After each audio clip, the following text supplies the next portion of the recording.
Today we're back on the acoustic guitar. It's time to inlay the logo in the headstock as well as drill the tuner holes. Check that out. Pretty cool, right? Stick around.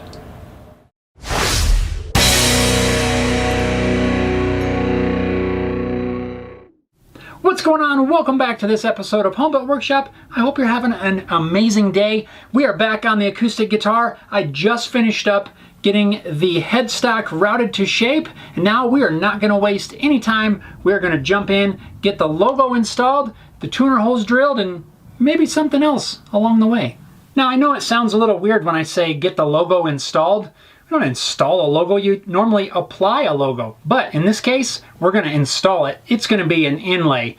If you remember with my headstock template, I have this oval. That is going to be the inlay shape for my Hayley Guitars logo. So I'm going to install this with some double-sided tape and some toothpicks as alignment pins to the top of my head plate, and we're going to route this little recess for the logo.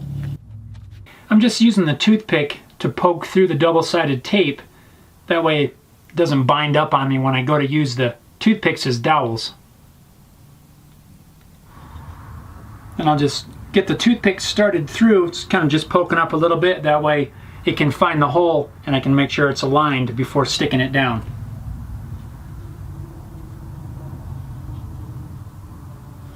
There we go. I got all my toothpick dowels started in the hole. They're all poking out the bottom. Now we'll just make sure it's lined up and stick it in place.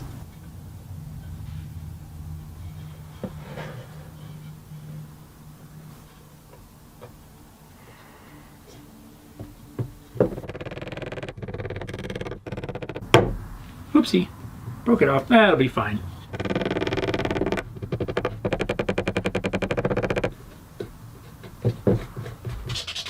There's a tiny little bump left by the toothpick that I'll remove with some sandpaper. I want this surface to be nice and flat so the router passes over it smoothly. And just like that, my template's lined up perfectly where I need to route the recess for the inlay. I've got my neck secured on the table. I just raised the headstock end up with a chunk of 2x4 just to kind of get it a little more level. That way I'm not trying to run the router at an angle. It would probably work just fine, but I think this will work a little better. I've got my trusty cordless trim router that I'm going to use. I've got a straight cutting bit loaded in here. This is one with a bearing on there. The bearing will ride around my oval cutout. And for the inlay, I'm going to use this offcut of flamed maple. I think it's going to look really cool, kind of give it a cool contrast with the spalted maple. We just need to set our bit height so that we cut the thickness of this piece. To set my height, I've got another template that I made. I made one for both left and right hand. I'll use this to get the thickness of my template, and then I'll just lay my piece of wood on here, and I can adjust the bit till it just cuts the thickness of this. My goal is to make this cut and have this already sit flush with the surface of the neck with very, very minimal sanding necessary.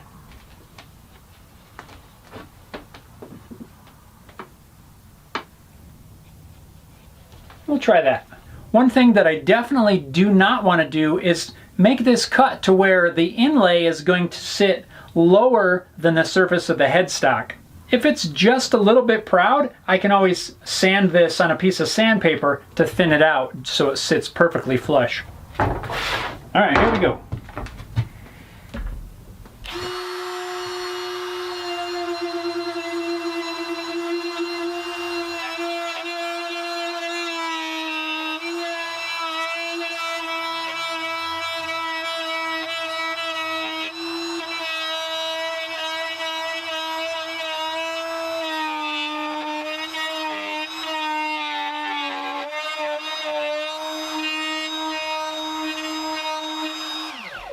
These little chips look cool. Kind of reminds me of like a crushed candy cane or something. That's neat.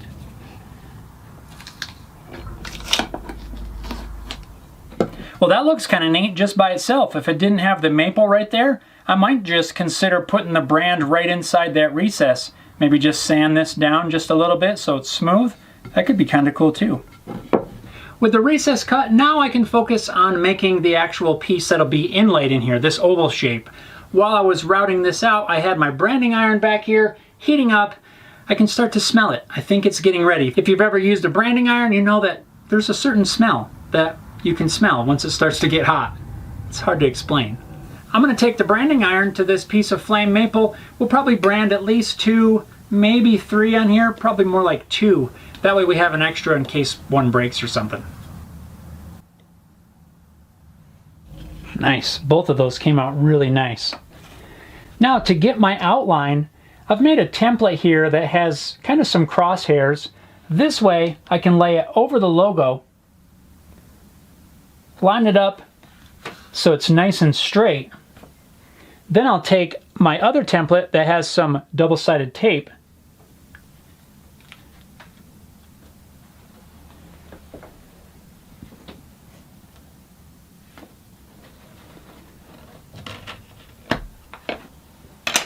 now it's lined up perfectly with the logo. We can cut this excess material away at the bandsaw.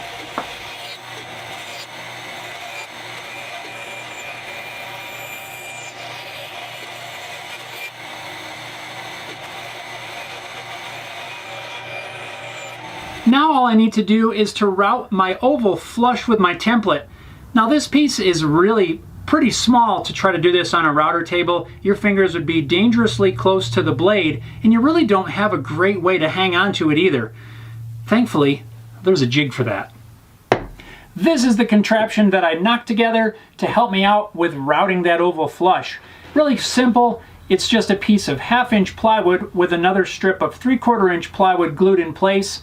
I've kind of left this so that if I somehow damage this side, that I can just reverse the toggle clamp and remake my jig on this side, but really that's about all you need is one ledge to hold your piece. I've got a couple dowels for a handle. Toggle clamp will hold everything securely.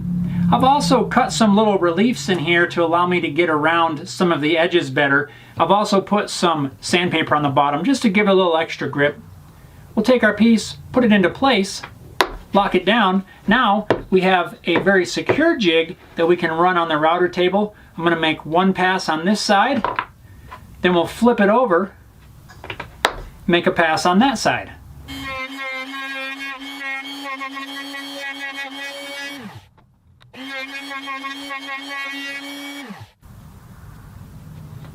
Perfectly flush. And I didn't have to get my fingers too close.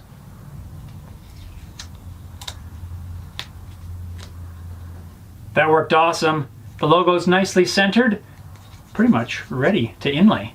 I've got some Paduc purfling left. These are the same strips that I used to wrap both the rosette as well as for the purfling around the soundboard. We're going to need to bend these because there's no way we can make this fit the small contour of the oval. So in order to do that, I'm going to go soak these in some warm water while we prepare our makeshift bending iron.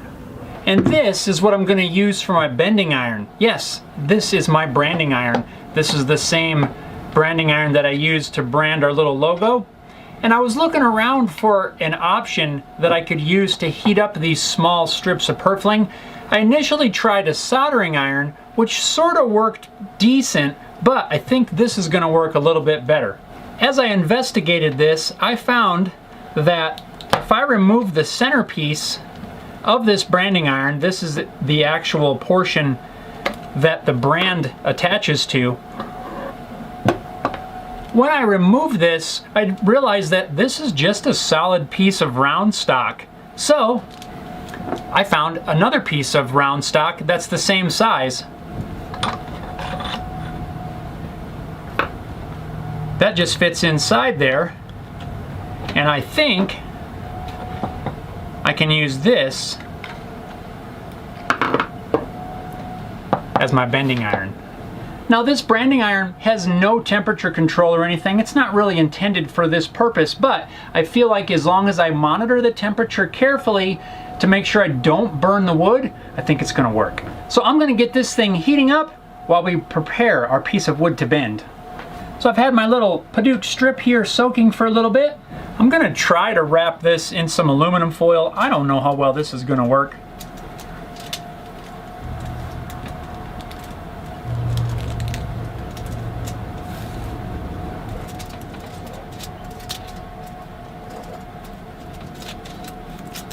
I've also got a piece of really what was pallet strapping that I'm going to kind of use as a mold to kind of help back this up as we start bending. And as I go, I'm going to use the mold for the oval to kind of check the fit. I want to try to bend it as close to this size as I can.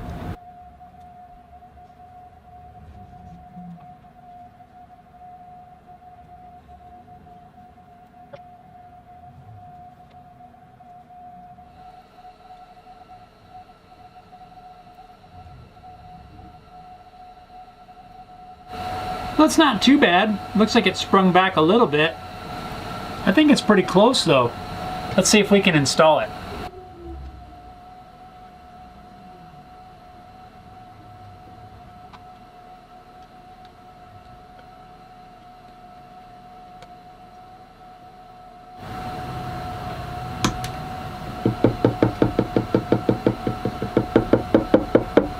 There it is. Nice. Oh, it's cool.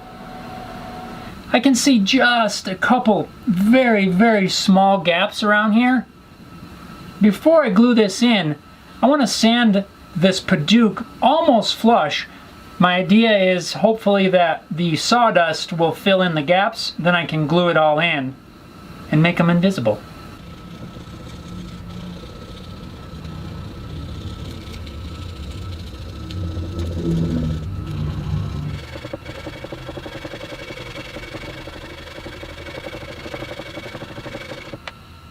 To hold everything in place, I'll just go around here with some water-thin CA glue with a whip tip and just wick it down in the joints. After letting the glue dry naturally, I'll use a razor blade as a miniature card scraper to level everything out. That looks cool. I like it. Now I think we can drill some tuner holes.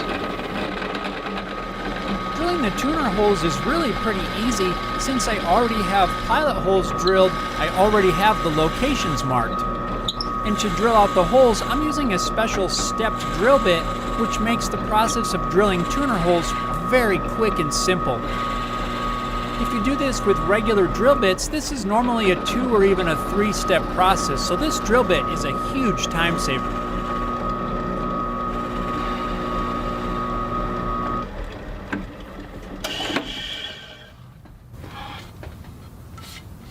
There we go. Perfectly stepped tuner holes, all in one shot. Well, there's my finished headstock. Really, the only thing left to do is a little bit of sanding, and we're ready to move on to the next steps, which is going to be cutting the mortise and tenon in both the body as well as the neck. And we'll probably start on the fretboard and maybe a little bit of initial cutting to get the initial shape of the neck down. That's going to be the next episode. Thanks a lot for watching, guys. Hope you enjoyed it. We'll see you next time.